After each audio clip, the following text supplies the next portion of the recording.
আসসালামু আলাইকুম। আমার কথা শুনবার জন্য আপনাদেরকে স্বাগত জানাই।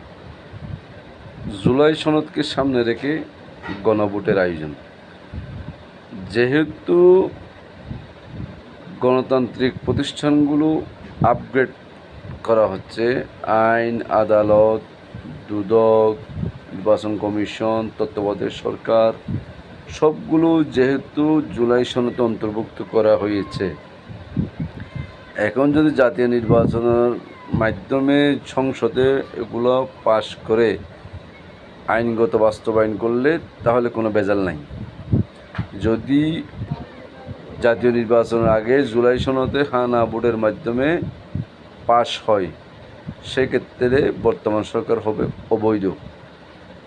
নতুন করে তত্ত্বাবধায়ক সরকার গঠন করতে হবে, আবার নির্বাচন পিছনে যাবে। পিছিয়ে যাওয়ার একটা ষড়যন্ত্র নীলনকশা ইতিমধ্যে শুরু হয়ে গেছে।